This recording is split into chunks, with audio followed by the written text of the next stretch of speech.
안녕하세요. 시리우스 황승환 부원장입니다. 이제 설명회를 시작하려고 하는데요. 그동안에 사실 설명회를 앞서서 두 번이나 했어요. 근데 그 두 번 할 때 어떤 주제로 했었냐면, 첫 번째는 영재고 합격의 필수적인 능력이 무엇인가를 주로 얘기를 했고요. 두 번째는 그걸 하기 위해서, 그런 능력을 기르기 위해서 어떤 노력을 해야 되고, 어떻게 공부를 해야 되는가. 그런 부분들에 대해서 주로 얘기를 했었습니다. 그게 잘 전달되었는지는 모르겠지만, 뭐 아무튼 그런 얘기들을 했으니까, 이제 오늘 설명에는 다음 주부터 영재반이 개강을 하거든요. 그래서 다음 주는 뭐 프리베가라고 보통 부르긴 하는데, 그래서 영재고 준비하기 위해서 좀 부족한 개념들이 부족한 게 있다고 한다면 그걸 정리하는 시간으로 3주 정도 운영이 되고요. 그 이후에 8월 말일부터 본격적인 종합반이 시작이 됩니다. 그러면 이제 본격적인 종합반 시작을 하기 전에 어떻게 해야 될까, 어떻게 설명회를 하는 게 학부모님들한테 도움이 될까라고 생각을 해보다가 어, 요 마지막 설명회의 주제는 성장이라는 걸로 좀 정했습니다.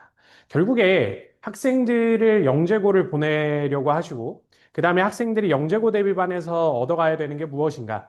그리고 뭐, 대학을 아무리 잘 가더라도, 대학에 가서도 결국에는 무엇을 얻어야 하는가라고 하면, 인생에서의 성장이 아닐까라고 생각을 합니다. 그래서 그런 주제에 대해서 좀 얘기를 해보려고 합니다. 일단 목차는 다음과 같고요. 교육이 무엇이고 성장이 무엇이고 그다음에 무엇을 가르쳐야 되고 저희는 무엇을 하는지 그리고 저희가 가르쳤던 학생들의 증거 뭐 예시들을 좀 보여드리면서 마무리를 하려고 합니다.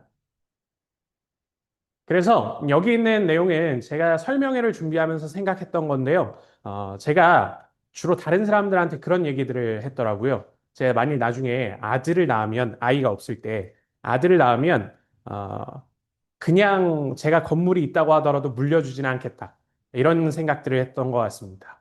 그래서 그 아이가 나중에 커서 뭐 어른이 돼서 본인이 뭔가 직업을 가졌는데 실패할 수도 있고 그럴 거잖아요.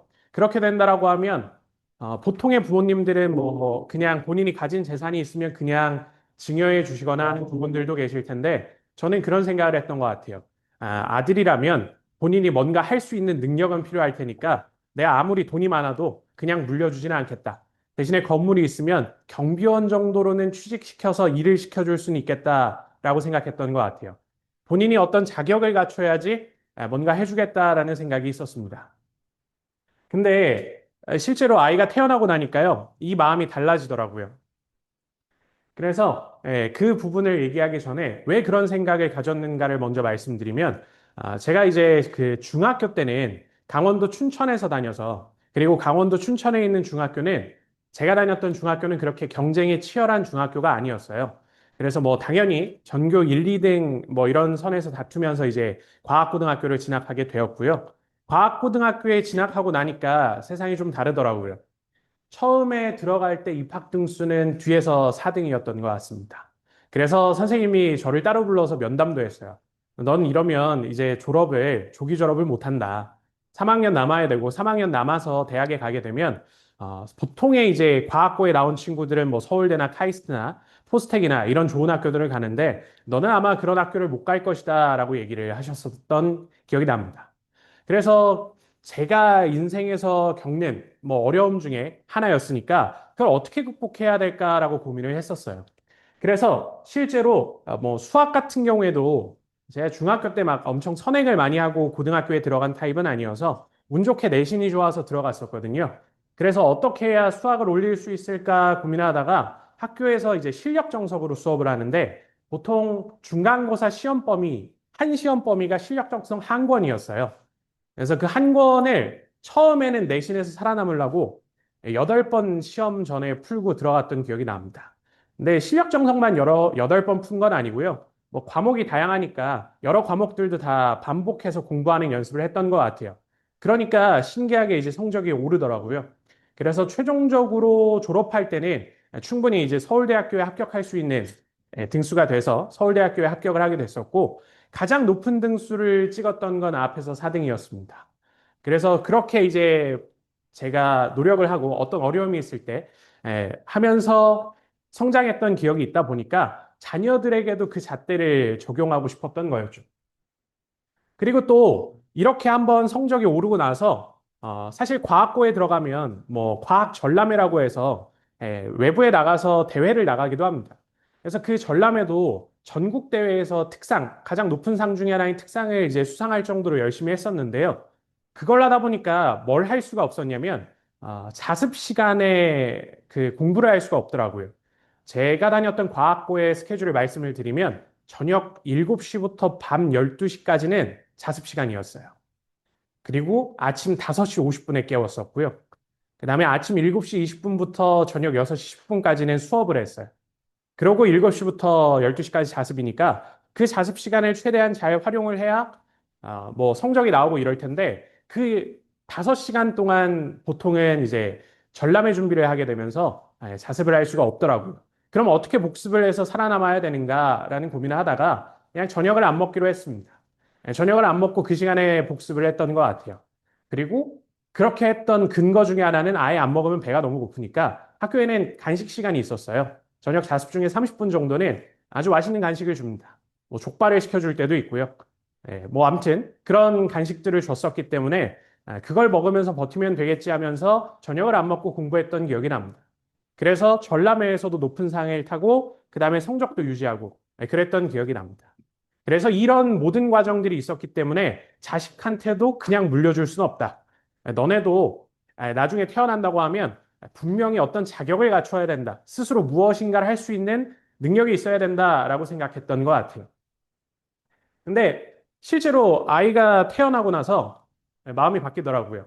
일단 뭐 아들에서 딸로 바뀐 것도 있어서 그럴 수도 있는데 에, 딸한테는 한없이 관대해지더라고요. 그래서 뭐 이 친구가 뭐 그냥 편안하게 살았으면 좋겠다라는 생각을 하면서 좀 생각을 구체화해 봤는데 제가 생각했던 건 그 아이가 스스로 무엇인가를 해내지 않는 게 아니라 실패를 하더라도 그 실패의 그 배경이 될 수 있는 뒤에서 든든하게 지지해 줄 수 있는 기반이 되는 게 제가 원하는 거였다라는 생각이 들더라고요.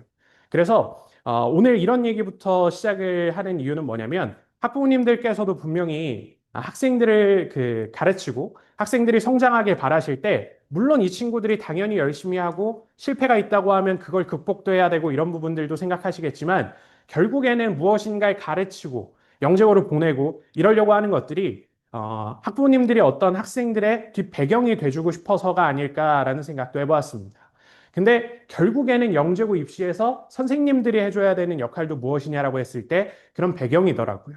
학생들은 영재고 대비반에 들어오면서부터 여러 가지 그 실패를 맛보게 됩니다. 그 실패를 어떻게 극복하느냐, 그리고 그걸 안정적으로 극복하느냐가 결국에는 입시에도 큰 영향을 주고 입시뿐만 아니라 고등학교 생활, 그리고 대학교에 갔을 때 어려움이 닥쳤을 때도 극복하는 데 도움이 되더라고요. 저희 시리우스 학원 선생님들이 그런 부분들을 먼저 좀 챙겨주면서 공부를 시키고 싶다라는 생각을 해서 좀 이런 얘기를 먼저 앞에 치렀습니다. 그러면 이제 교육은 무엇인가라고 잠깐 얘기를 해보면요. 보통 이제 그 학원에서 생활을 하다 보면 선생님들께서 잘 가르치는 것에 대해서 고민을 하는 경우들이 많습니다.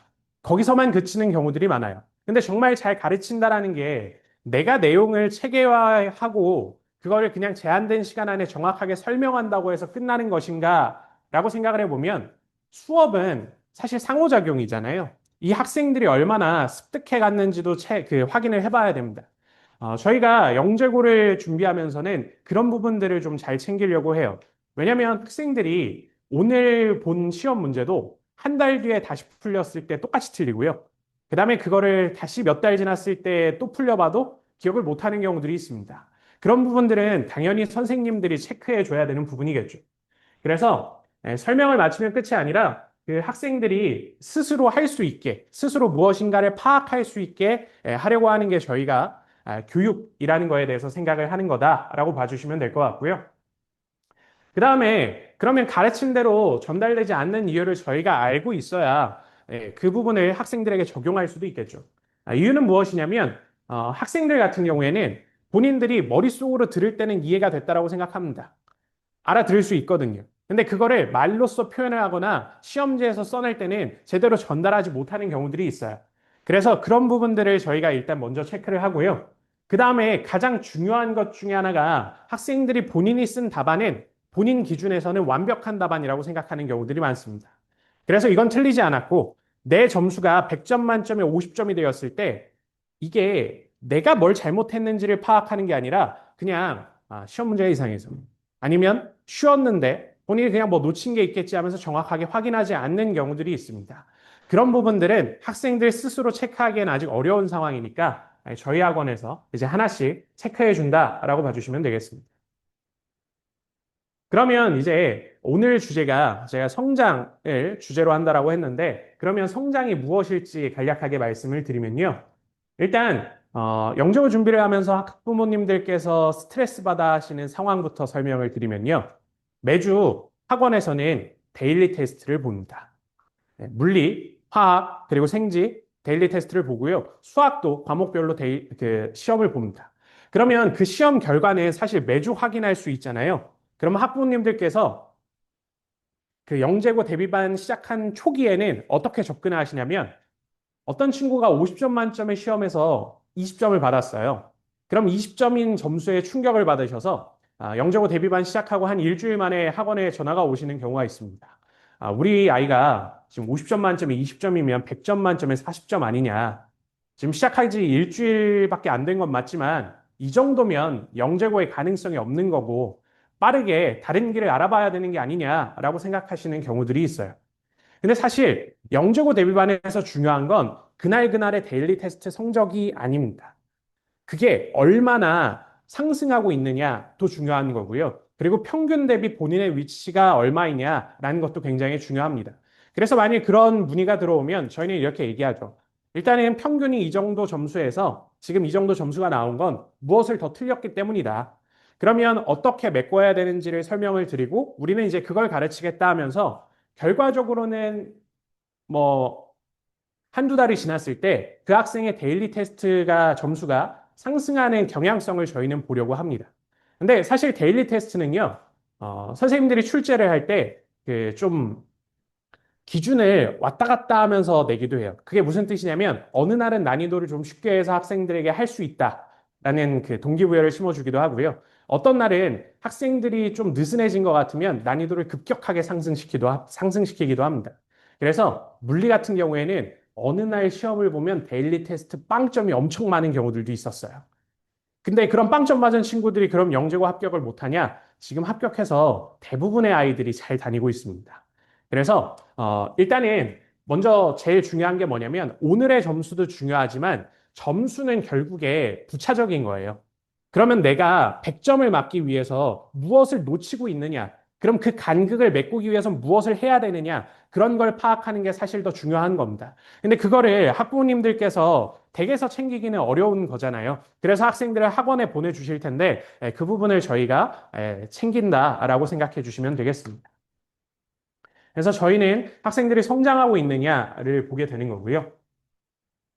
그리고 아까 말씀드렸다시피 결과적으로 보면 답안이 어떻게 되어 있느냐가 굉장히 중요한데 오히려 학생들 케이스를 들려드릴게요. 처음에는 데일리 테스트 점수가 만점에 가까워요. 그러다가 갑자기 점수가 중간 정도, 평균 정도 점수로 추락하는 친구들이 있습니다. 그러면 그 친구들이 개선책을 찾기가 더 어려운 경우들이 있어요. 스스로요. 근데 일부의 친구들은 처음에는 0점에 가깝다가 점점 10점, 20점, 30점 상승하는 친구들이 있습니다. 그런 친구들 같은 경우에는 본인이 점수가 상승할 수 있었던 이유가 무엇이냐면 저희 데일리 테스트에서 해설지와 채점 기준 이런 것들을 다 제공하기 때문에 어떤 부분이 부족했고 그거를 어떻게 채워야 될지를 계속 얘기해 와서 그리고 그 연습을 했어서 학생들이 이제 성장하는 모습을 볼 수 있었던 거예요. 그래서 결과적으로 보면 학생들은 틀린 답안이 있어야 성장할 수 있습니다. 근데 보통은 틀린 답안이 있을 때 그거를 학생들이 던져두죠. 데일리 테스트를 잘 모아두라고 얘기를 해도 그걸 어딘가에 꾸겨두는 경우들이 있습니다. 그런 경우에는 학생들의 성장이 빠르게 일어나지 않아요. 그래서 저희가 그런 부분들을 이제 챙기려고 노력을 하는 거고요. 결국에 공부를 잘 알고 성장을 잘 하려고 한다고 하면 일단 실패의 경험이 반드시 필요합니다. 어디서 막히는지, 본인이 어디서 점수가 잘 안 나오는지 그런 부분들을 확인을 하고요. 그래서 그걸 정확한 코칭을 통해서 고쳐야 하는 거고 그 후에 고침 방식이 맞는지 한 번 더 정리하는 과정들이 필요합니다. 이 과정들을 저희는 생각을 하고 있다라는 말씀을 드리려고 하는 거고요. 그 다음에 이런 성장에는 그럼 어떤 과정들이 필요한가라고 해보면 당연히 진단이 먼저겠죠. 이런 진단은 저희는 데일리 테스트, 모의고사, 그 다음에 뭐 성취도 평가라는 걸 통해서 이제 진단을 합니다. 그 후에는 그게 끝나고 나면 학부모 간담회나 아니면 학생 간담회나 그리고 아니면 학생 개별 면담 그리고 뭐 또는 그 클리닉 시간 등을 이용해서 학생들에게 어떤 부분을 어떻게 공부해야 되는지 그런 부분들을 이제 얘기하게 됩니다. 그리고 진짜로 고쳤었는지도 확인하게 돼요. 그래서 학생들에게 초기에 가장 많이 시키는 건 무엇이냐면 데일리 테스트 답안이 있고 해설지가 있을 때 그 답안을 본인 해설지를 보고 한번 채점해 봐라 스스로. 채점한 후에 답안 그 해설지에 있는 내용을 그대로 따라 써봐라 라고 하는 내용들을 가르치게 됩니다. 그래서 그 과정을 통해서 정말 달라지는지 다음 데일리 테스트나 모의고사 등에서 확인할 수 있게 되겠죠. 그래서 이 세 가지를 계속할 때 학생들의 변화가 나타난다라고 봐주시면 되겠어요. 그러면 이제 저희는 이제 어떻게 가르치냐라고 생각을 해보면 학생들이 보통 이제 영적으로 준비하는 친구들 중에는 이런 경우들이 많을 거예요. 스스로는 열심히 한다라고 생각하는 경우들이 많을 겁니다. 그러면 학생이 스스로는 열심히 한다라고 생각하는 이유가 뭐냐면 본인이 얼마나 공부를 하고 있고 어떤 부분이 부족하고 이런 부분들을 전략적으로 판단하지 못하기 때문에 생기는 거예요. 그래서 제일 많이 하는 질문들이 어떤 게 생기냐면요. 한 3월쯤 갔을 때, 내년 3월쯤 갔을 때는 이제 입시가 바로 코앞에 다가올 거잖아요. 그럼 그런 상황에서 학생들이 이런 얘기를 합니다. 선생님, 저 개념 정리가 좀 덜 된 것 같은데 처음부터 개념서를 다시 볼까요? 라고 얘기를 해요. 그러면 저희는 뭐라고 답하는 줄 아시나요? 처음부터 절대로 다시 볼 필요는 없다라고 얘기를 합니다. 보통은 학생들이 A라는 개념을 모르면 책의 처음부터를 안 배워서라고 생각을 해요. 근데 사실 부족한 건 그 A라는 개념이기 때문에 그거와 관련된 예제들만 풀고 그거와 관련된 내용들을 다시 한번 정리하면서 복습하는 게 필요합니다. 보통 처음부터 공부를 하려는 친구들은 앞부분만 책이 좀 시커멓게 돼 있는 경우들이 많아요. 뒤에 책은 전혀 펴져 있지 않은 경우들이 많습니다. 그래서 실제로 이제 공부를 할 때는 어떤 부분이 모자란지, 그 다음에 어떤 개념은 어떻게 채워야 되는지 그런 부분에 대해서 정확한 판단이 필요하게 되겠죠. 그런 부분들을 이제 저희가 진행을 한다라고 생각해 주시면 됩니다. 그리고 아까 말씀드렸다시피 첫 번째 설명회에서 말씀드렸던 얘기인데요. 영재학교가 보는 능력은 결국에 이 두 가지입니다. 자연현상이 있을 때 그런 현상들을 모델링해서 뭔가 설명할 수 있는 능력. 그 다음에 자료가 있을 때 그 자료를 해석하고 추론하는 능력들이 필요하게 돼요. 그래서 그런 부분들을 수학과 과학에서 공통적으로 저희가 가르친다라고 생각을 하시면 되고요. 그래서 아까 말씀드렸던 것처럼 역시 가르칠 때도 진단하고 개입하고 확인해서 진행을 하게 되는데 이런 확인 같은 경우에는 결국에 뭐 데일리 테스트나 그다음에 아까 말씀드렸던 모의고사를 통해서 진행을 하게 됩니다. 그러면 이제 시리우스가 구체적으로 무엇을 하는지를 설명을 드리려고 하는데 일단 앞부분은 수학 내용이 있어서 박상훈 팀장님께서 설명해 주시도록 하겠습니다.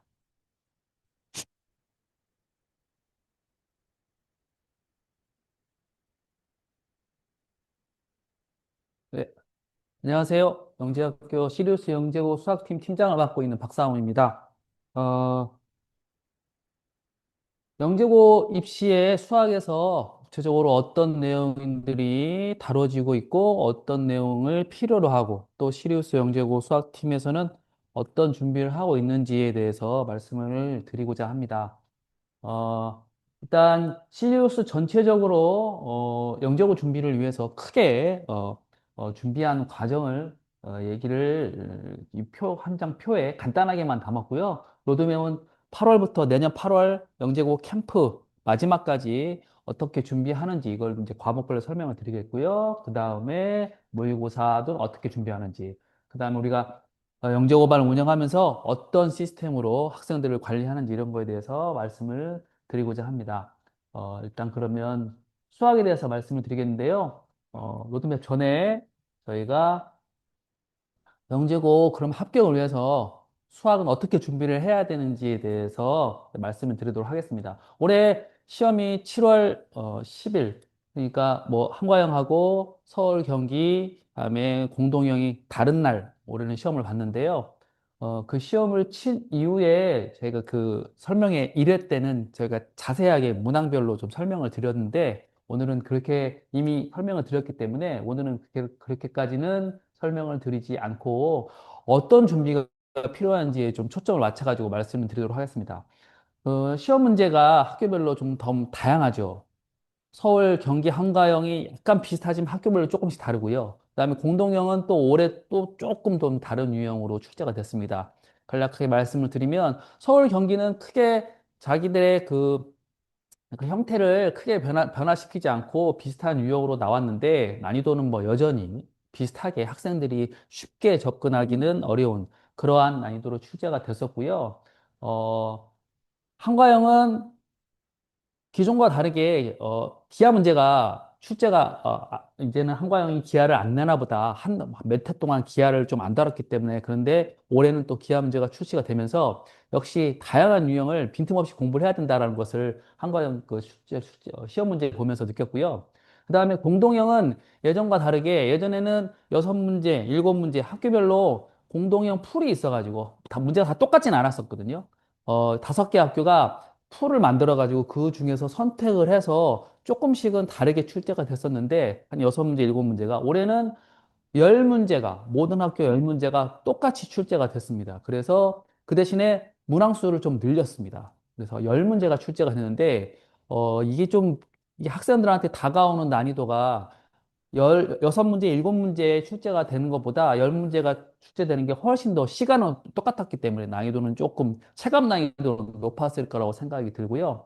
그 대신에 공동형도 서울, 경기처럼 문항별로 괄호 문제들이 3개씩 이렇게 출제가 되는 그러한 경향을 보였었는데 이번에는 시간이 늘어나면서 문제마다 괄호형이 안 나온 문제도 있었고요. 괄호형이 나오더라도 2문제만 나오는 그런 형태로 좀 시간 배분을 했는데 학생들은 처음에 열 문제로 생각을 못했기 때문에 좀 당황하고 아마 뒤에 문제들은 또 많이 난이도가 높고 배점이 높았는데 많이들 못 풀지 않았을까 이렇게 생각이 듭니다.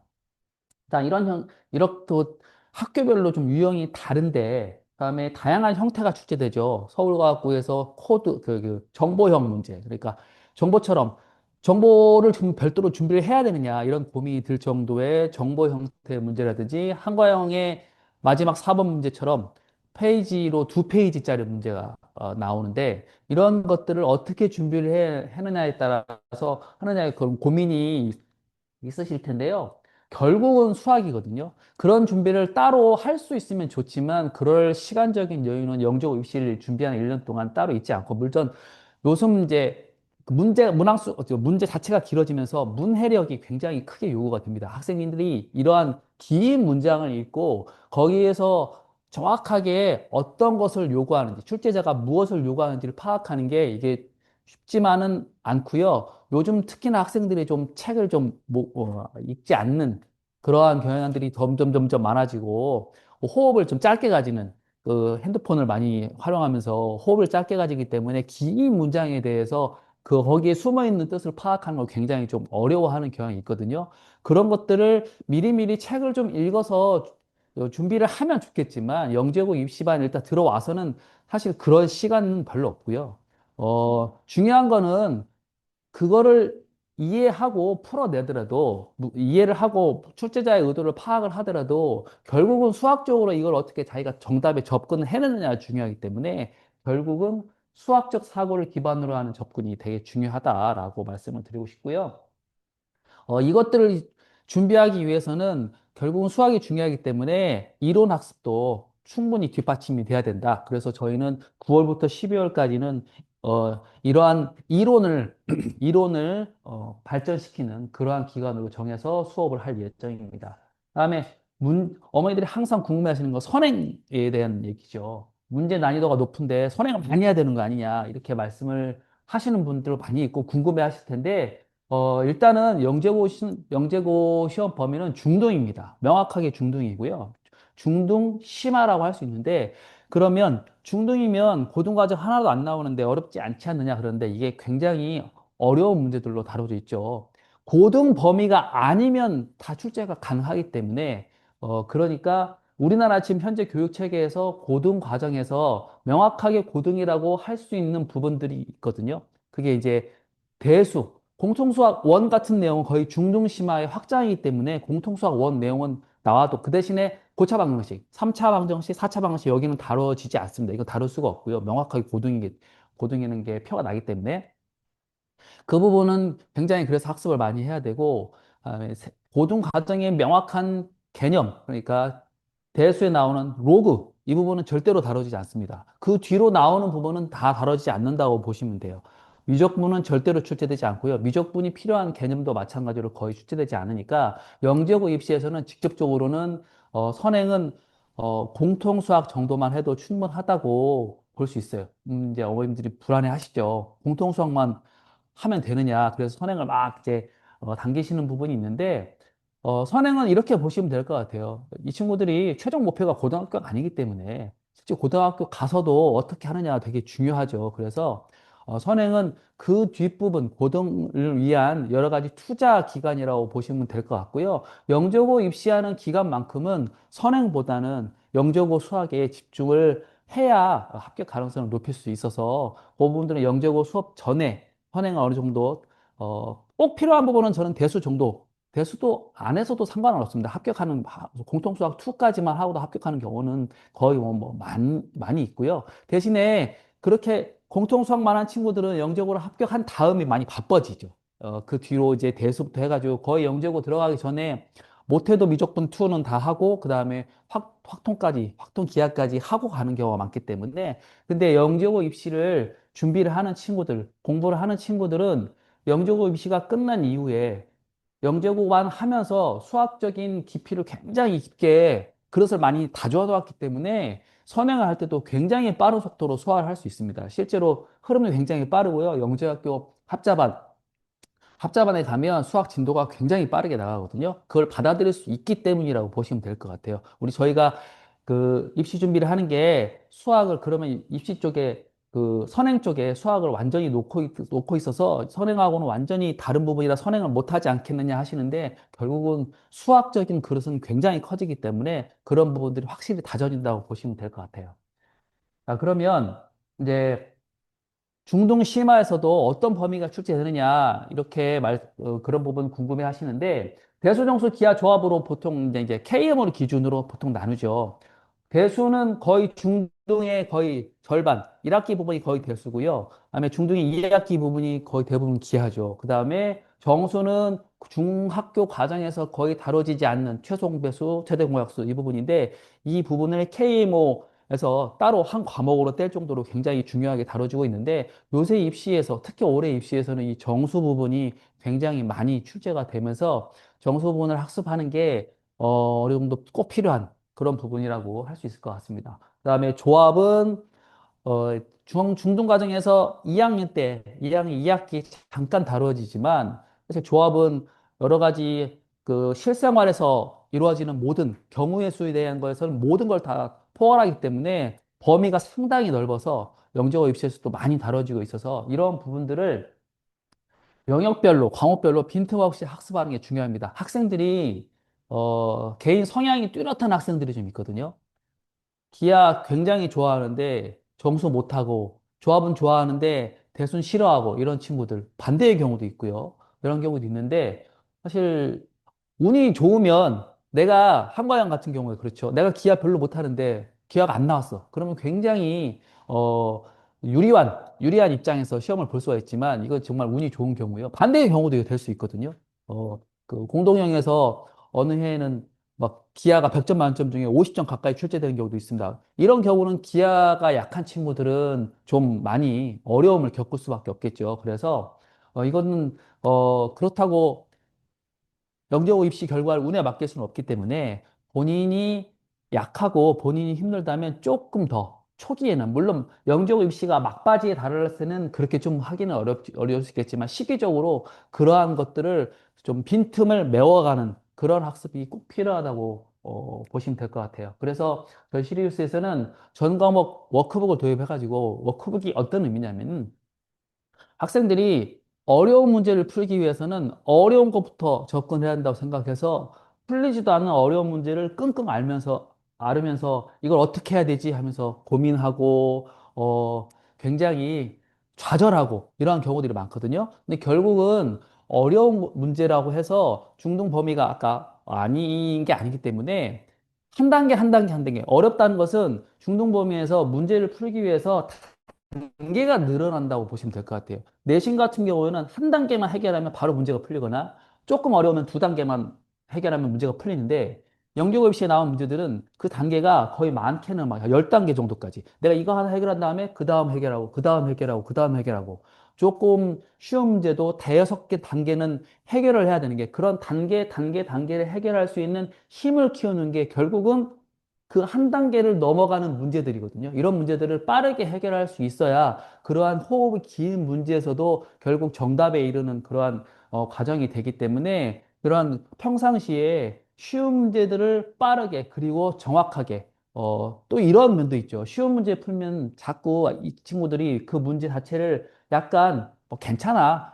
이런 쉬운 문제는 실수해도 괜찮아 그러는데 중요한 게 실수 없이거든요. 오히려 영재고시처럼 어려운 문제는 한 단계, 한 단계, 한 단계를 해결해 나가야 되는데 중간에 단계별로 올라갈 때 실수가 잦아지면 그 한 단계 실수한 것 때문에 그 뒷단계에는 결국 정답이 아닌 과정을 갖다가 고민하면서 시간을 보내버리는 그 소중한 시험 시간을 보내버리는 그러한 결과가 돼서 오히려 실수를 줄일 수 있는 그러한 학습들이 계속해서 진행이 돼야 돼서 저희는 전 과목 워크북 도입으로 모든 시간마다 워크북 도입해가지고 그런 문제들을 오차 없이 풀어낼 수 있도록 그런 훈련을 계속할 예정입니다.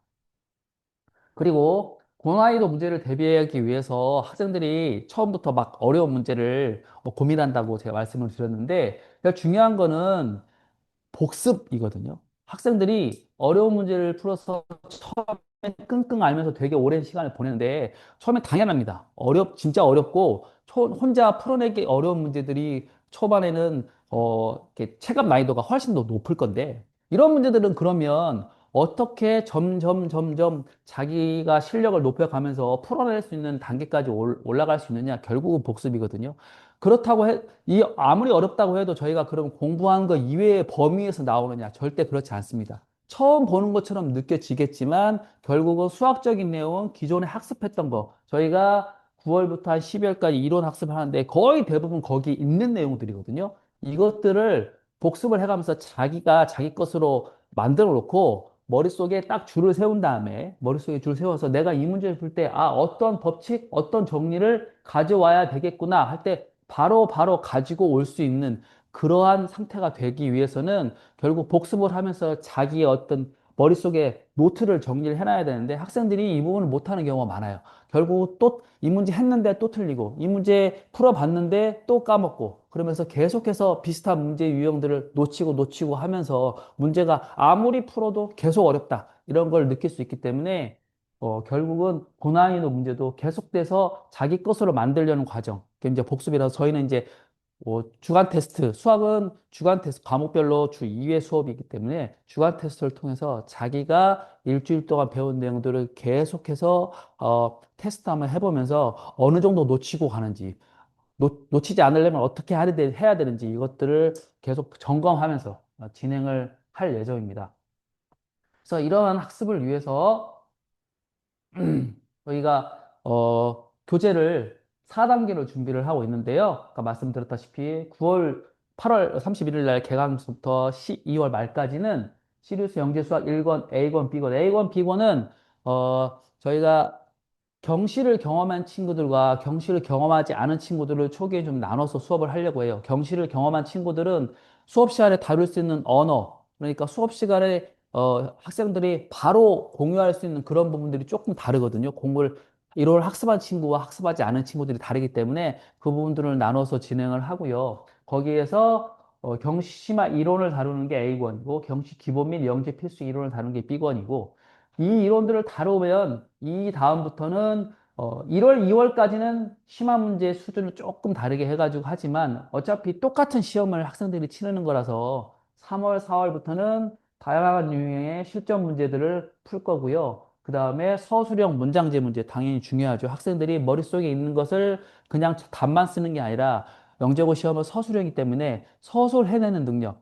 기하 같은 경우에는 증명하는 거, 사실 증명이 되게 중요하기 때문에 그러한 것까지 같이 해결할 수 있는 그러한 문제들로 훈련을 쭉 할 거고요. 그다음에 5월, 7월에는 이제 학교 선택을 다 한 상태이기 때문에 학교별로 유형이 좀 다른 것을 감안해서 나눠서 선택한 학교, 자기 본인이 선택한 학교별로 최종 문제풀이를 진행해서 마지막 2차 시험 대비까지 하고, 그러면 그 이후에는 이제 시험 본 이후에는 캠프 준비를 통해서 마지막 3차 최종 합격까지 준비를 하는 과정으로 그렇게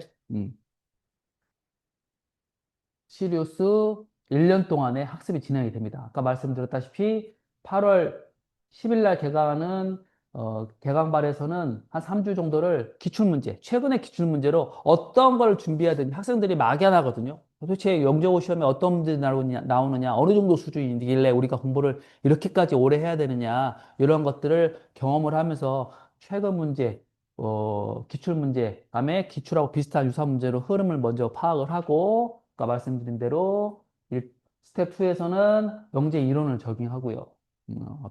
배우면서 다음 단계로 나가가지고 마지막에 캠프까지 준비하는, 최종 합격까지 준비하는 이런 단계로 시리우스 영재고 수학팀을 이끌어 나갈 예정입니다.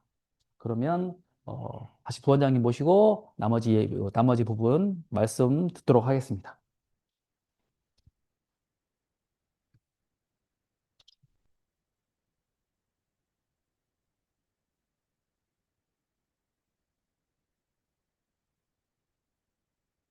네, 그러면 이제 과학에 대한 걸 좀 이어서 할 건데요.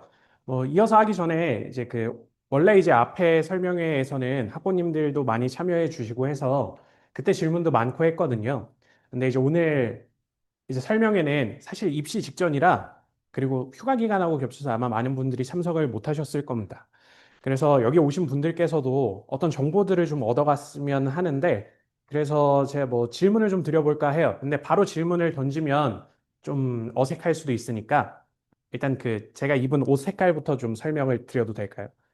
오늘 입은 옷 색깔이 이제 약간 갈색 계통의 걸 입었는데, 오늘 제가 맨 처음에 그런 이야기를 했잖아요. 학생들의 배경이 돼주겠다. 언덕이 돼주겠다.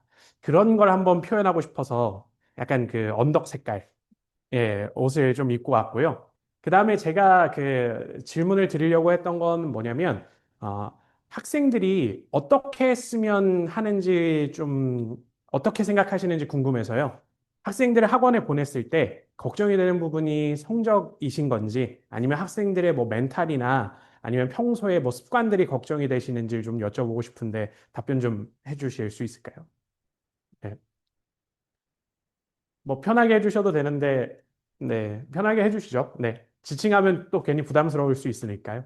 일단 성적도 걱정되시는 건 맞죠, 당연히. 네. 그거는 근데 끄덕이시지 않는 거 보면 바로 먼저는 아닌가 봐요. 그러면 어떤 게 더 걱정되세요? 평소에 학원에 와서 학생들이 일단 이 영재고 준비를 잘 버텨낼 수 있는가? 그 다음에 멘탈적으로 흔들림은 없는가? 이런 것들이 궁금하신 건가요? 네.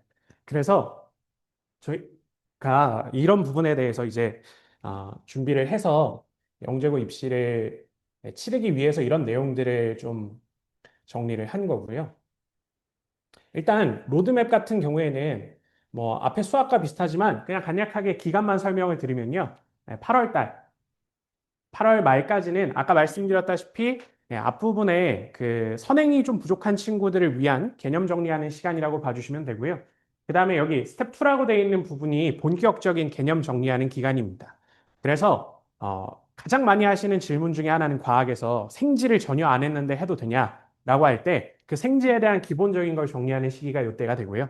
그 다음에 뒤로 넘어가서 이 시기에는 이제 필수 기출이나 이런 것들을 통해서 한 번 더 개념 응용을 좀 하는 단계라고 봐주시면 되고, 그 이후에는 이제 학생들을 위한 파이널 과정이라고 봐주시면 됩니다. 그러면 아까 질문 드렸던 거에 대해서 좀 답변을 드리면 학생들의 멘탈이 언제 좀 나가게 되느냐도 같이 설명을 드릴게요. 여기 들어와서 2주 안에 일단 멘탈이 나가는 친구들이 있습니다. 왜냐하면 본인이 했던 거에 비해서 너무 어렵다라고 생각하기도 하고요. 경향성이 좀 다르기도 합니다. 그래서 그 어색함을 느끼는 거죠. 그래서 내가 영재고를 잘할 수 있을지 모르겠다라고 하기도 하고 서술형 데일리 테스트에 적응이 안 됐으니까 점수가 안 나와서 2주 안에 신호가 오는 친구들이 있습니다. 근데 그런 친구들은 잘만 다독이면 충분히 잘할 수 있고요. 그 다음에 가장 흔한 케이스는 이때예요. 방학 언젠가. 방학 시작할 땐 보통 아니고요. 방학 중간 어디선가 오게 되는데 그쯤 되면 이제 학생들이 지쳐요. 그래서 사실은 왜 지치냐면 기말고사 준비도 하고 그 다음에 모의고사도 실제 성적이 나오고 하게 되는데 본인이 8월 말부터 정말 열심히 노력을 했다고 하는데 생각은 하는데 이쯤 돼서 뭔가 성장하지 않는 게 보이는 것 같고 이쯤 되면 학생들이 무슨 생각을 하냐면 본인이 부족하다고 생각합니다. 이때는 본인이 부족하다고 생각하는 친구들이 많지 않거든요. 왜 그런지 아세요? 아는 게 많지 않아서 그래요. 근데 이쯤 되면 공부한 게 누적이 돼서 아는 게 많아지니까 이제 좀 내가 부족하구나. 그럼 3개월 동안 내가 허비한 것 같은데 어떻게 채워야 되지라는 생각을 하기 시작합니다. 그게 아주 좋은 신호예요. 그래서 그런 부분들을 저희가 생각하면서 이런 로드맵을 짜고요. 그래서 이제 3월부터는 부족한 부분들을 이렇게 그 핀포인트로 이렇게 딱 집어서 그런 부분들을 채울 수 있게 진행을 합니다. 잠시만요.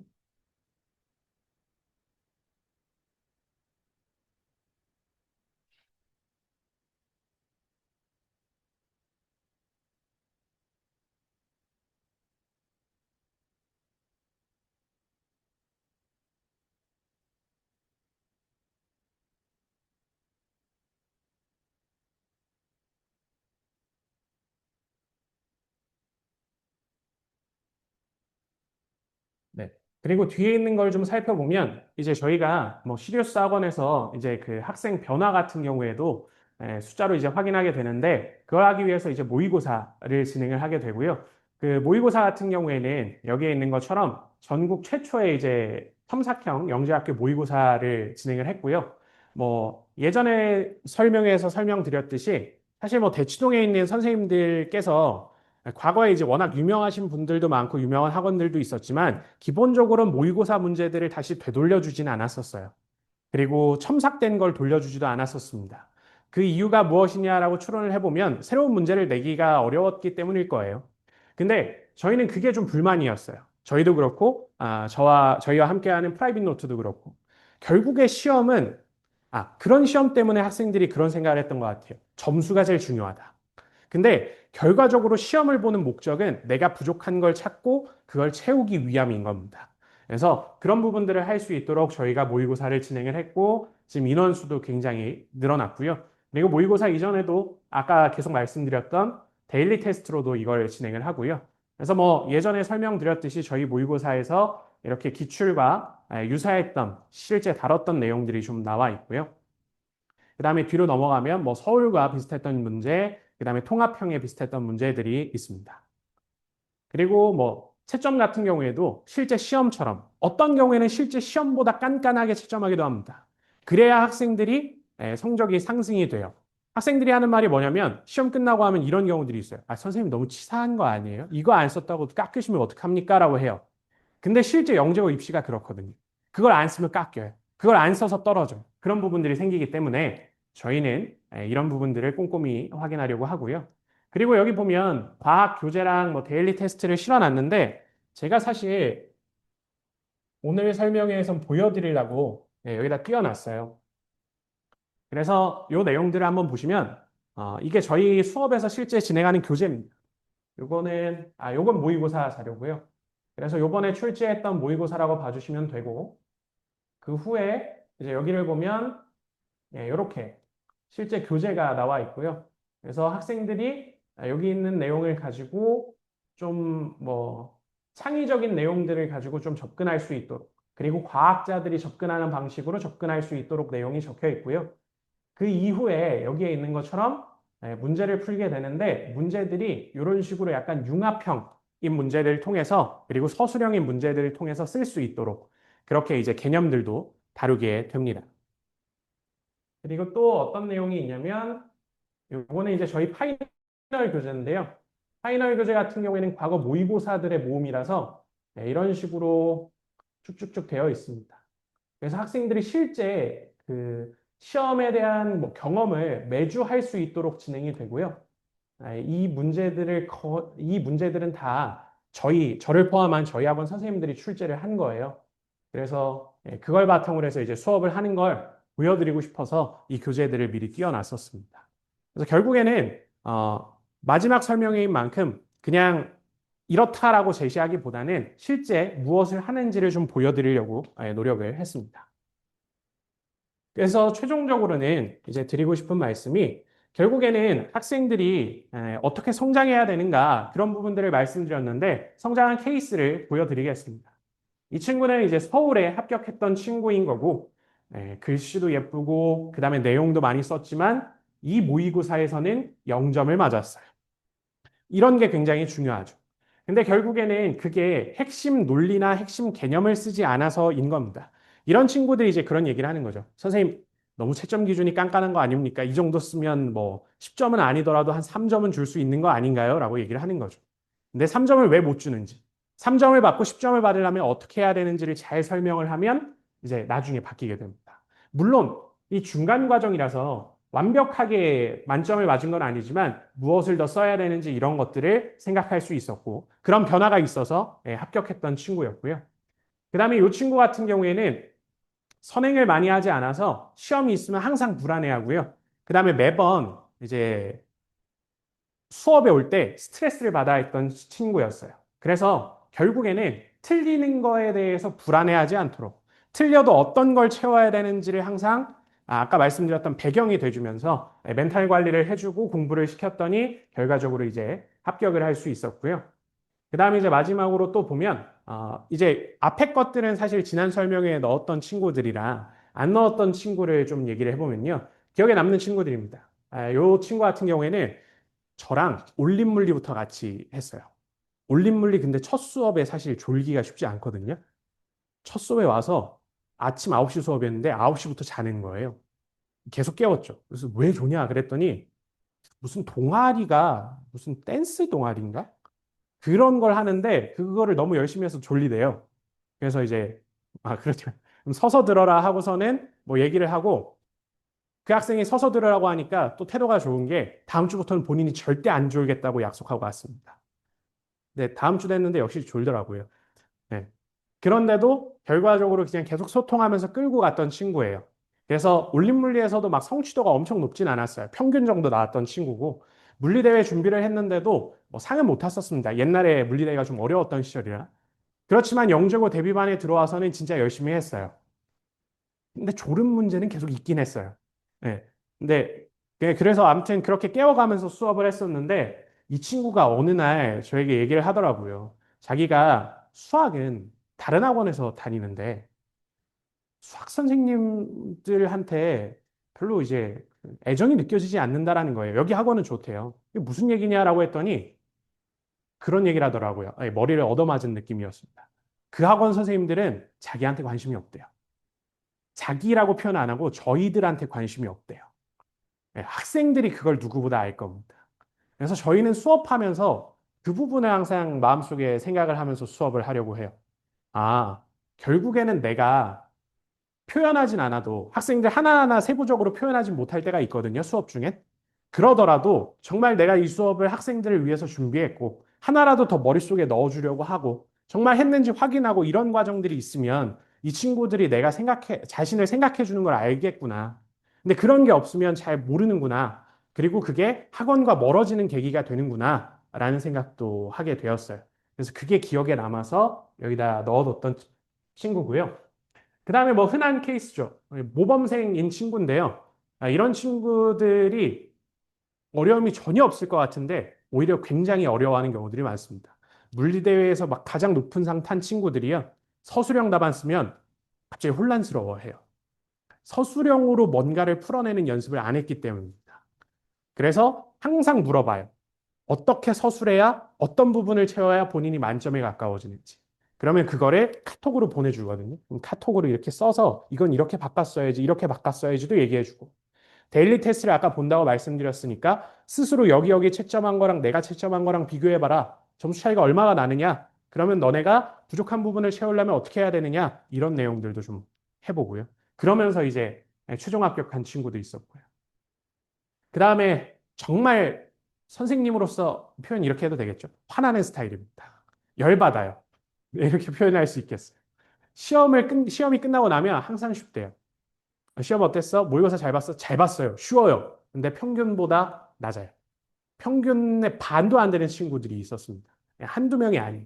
근데 이 친구 같은 경우에는 그럼 어디가 쉽냐? 너가 지금 점수가 평균의 반도 안 되는데 쉽다고 하는 게 태도적으로 맞냐? 막 이러면서 구박을 했어요. 근데 그 친구가 1월까지는 안 받아들였거든요.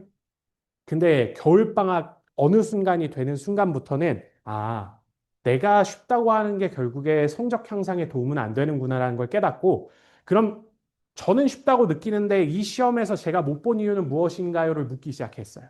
그래서 저뿐만 아니라 다른 과학 선생님들도 같이 얘기를 해주면서 키웠던 기억이 납니다. 그래서 학교 합격해서 잘 다녀요. 그래서 이런 친구도 있었고요. 그 외에도 뭐 흔한 케이스죠. 좋아하는 과목만 파는 친구. 그다음에 이제 처음에 영재반 들어오면 학생들마다 성향이 다르거든요. 적극적인 친구도 있고 본인이 약간 뭔가를 묻는 데까지 시간이 오래 걸리는 친구들도 있고 그다음에 뭐 다양한 그런 친구들이 있기 때문에 저희가 그 학생의 성향에 맞춰서 학생들을 좀 대합니다. 그래서 뭐 조금 시간이 필요한 친구들 같은 경우에는 이제 시간을 가져주면서 그러면서 따로 대화도 좀 해보면서 좀 익숙해지게 하고 질문도 받고 하고요. 그다음에 뭐 필요한 경우에는 학생에 대한 면담들을 따로 빨리 실시하기도 해요. 왜냐하면 이게 학생들이 수업 때 모습과 집에서의 모습과 그다음에 1대1로 상담할 때 모습이 다 다르거든요. 그래서 학부모님들은 이런 경우들이 있어요. 집에서는 얘 되게 활달해요 라고 하는데 학원에만 오면 그 과묵한 척, 진지한 척 하는 친구들이 있거든요. 그럼 본인이 어려움이 있어도 선생님들한테 표현을 잘 안 합니다. 근데 그런 친구들이 또 1대1로 대화를 하면 또 어려움을 얘기를 해요. 그래서 저희는 아무튼 학생들을 그렇게 파악하고 좀 가르치려고 하는 그런 노력들을 했고 그런 친구들이 합격을 했다라는 얘기를 하고 싶어서 이렇게 실어두었습니다. 그래서 저희가 이제 원하는 건 합격 하나가 아니라요. 결국에 자기 앞길을 스스로 개척해 나갈 수 있는 그런 능력을 좀 길러주고 싶습니다. 그게 제 교육관인 것 같기도 해요. 결국에 지식을 하나 넣는 건 뭐 그런 얘기를 하잖아요. 요즘에는 AI가 대두되면서 지식 하나를 넣는 게 과연 중요하냐라고 얘기들을 많이 하는데 결국에 영재고 준비를 하고 어려운 공부를 했던 친구들에게 남는 건 무엇이냐라고 봤을 때 스스로 무엇인가 생각해내고 스스로 어려움을 해결하는 능력이 남는 것 같습니다. 그게 남아야 시대가 어떻게 변하든 미래가 어떻게 변하든 성공할 수 있는 것 같아요. 그래서 그런 부분을 길러주고 싶습니다. 그리고 여기에 있는 거는 저희 일정인데 뭐 요 일정들은 한번 쭉 읽어보시고요. 그 다음에 수학종합반, 과학종합반은 다 두 단계로 진행이 됩니다. 과학종합반이 지금까지는 안내가 아마 세 단계로 갔을 텐데 일단은 두 단계로 시작해서 추후에 분반할 예정이라고 봐주시면 되겠습니다. 그래서 뭐 수학을 월수금 들으면 과학은 화목일 이렇게 수강이 가능하시고 수학이 화목일이면 과학을 월수금 수강하시면 됩니다. 그리고 종합반을 뭐 바로 시작하기 어려운 경우에는 토요일 종합반도 있고요. 근데 이거는 단과로 특정 과목만 들을 수도 있고 뭐 일요일 저녁에 있는 물리 수업 같은 경우에는 지금 뭐 KMO 2차나 이런 것들을 하기 때문에 종합반 들어오긴 바로 버겁다라고 하면 물리부터 시작하고 나머지 합류할 수 있도록 11월 달에 합류할 수 있도록 진행을 합니다. 그래서 이제 마무리는 그렇습니다. 예전에 두 번의 설명회와는 이제 마무리 내용이 조금 달라요. 그래서 영재학교 합격은 물론이고 앞으로 이제 학생들이 어떤 문제를 마주치더라도 스스로 딛고 나아갈 수 있도록 그런 이제 배경이 되는 게 목표라고 저희들의 목표라고 생각해 주시면 되고 그래서 다시 한번 이 옷은 산지 얼마 안 됐습니다. 지난주에 샀어요. 그래서 오늘 생각하면서 이제 구매했던 옷이라고 봐주시면 되겠습니다. 오늘은 마무리할 때 어떻게 할 거냐면 줌에 채팅해서 질문들을 올려주시거든요. 그래서 그걸 같이 보면서 질문에 한 10분 정도만 답변 받고요. 현장에 계신 분들도 질문 받고 마무리하겠습니다. 감사합니다.